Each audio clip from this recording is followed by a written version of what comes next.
Yes.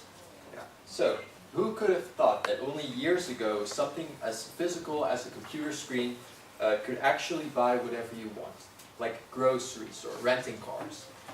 E-commerce is now considered one of the biggest and most profitable branches, thanks to international players like Amazon, but also Bol.com. But how did it start, and how is it so successful now? Good afternoon, ladies. Welcome to our presentation about the growth of online retail. The purpose of our presentation is to provide vital information and updated information about e-commerce and why we think online retail is so successful.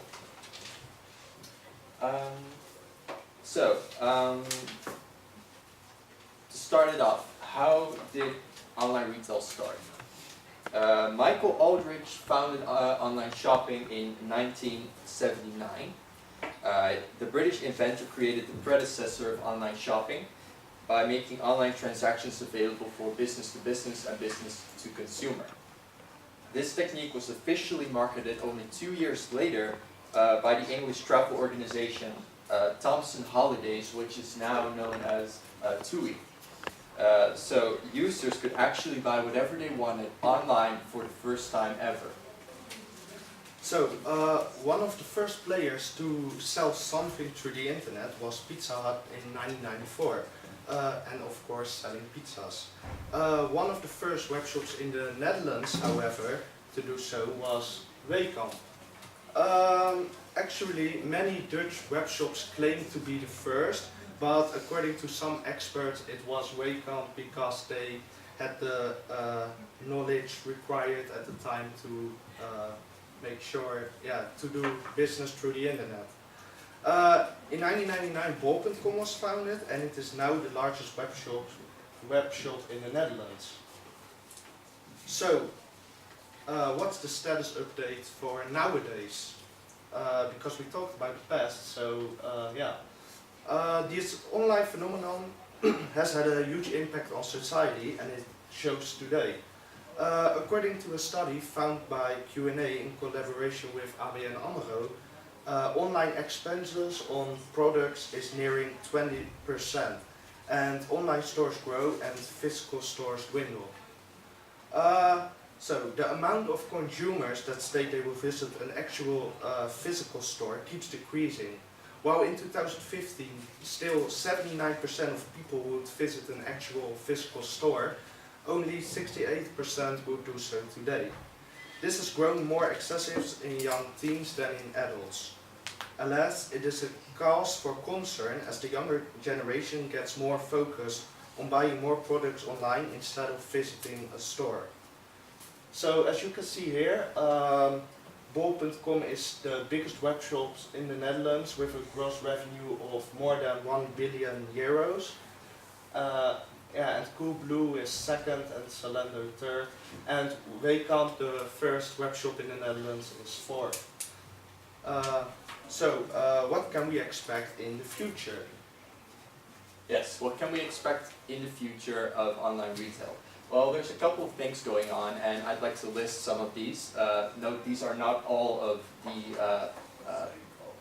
the trends currently going on, but they do have probably the most impact. So, first thing is e-commerce 2.0. E-commerce has immensely changed throughout the years, and it's actually entering a new phase called e-commerce 2.0. Doing everything individually now turns into collaborating. E-commerce used to be about web merchants planning everything themselves, like the brand recognition to product information, but customers grow more demanding. For example, good findability in search engines, a mobile website or app, free delivery and returns, even postpaid becomes the standard. They want more. So this puts a pressure on all online retailers because the costs increase significantly to meet all expectations of their consumers. This is where the collaborating comes into play, because working with your past enemies or rivals for companies becomes now the next big thing. For the organizer of the network, it offers products, prices, and services that he himself does not have.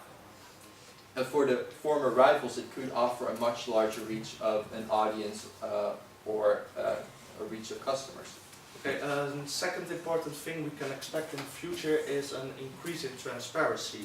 Web shops are growing, they are competing at a highly advanced level, I might say.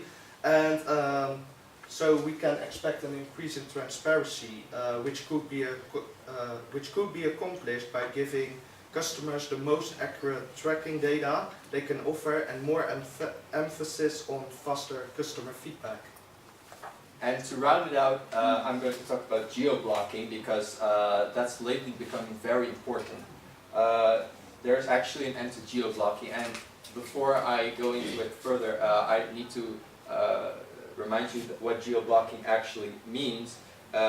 Geo-blocking used to prevent online customers from other European countries to visit certain specific stores from specific countries in Europe. So someone from, let's say, Sweden could have been blocked from visiting a Dutch store, and that's wrong. So they've now put an end to it, and now everyone in Europe can visit any store they like, from as long as they're part of the European Union. An end to this practice means cross-border purchases, and that is an excellent thing for online retail because it gives the opportunity for maximum sales. So for all these years, online retail has been growing significantly. It might do so in the future, and it might stabilize at a certain moment, but for now it grows very fast. It's also very good to point out that the ideas that I just talked about are one of the biggest contributors to why online retail is now so fastly growing. So that's why we also think that online retail is so successful, because of things like these could have really made a change. If there are any questions you'd like to ask, feel free to do so. No? Thank you for your time. I do have a question though.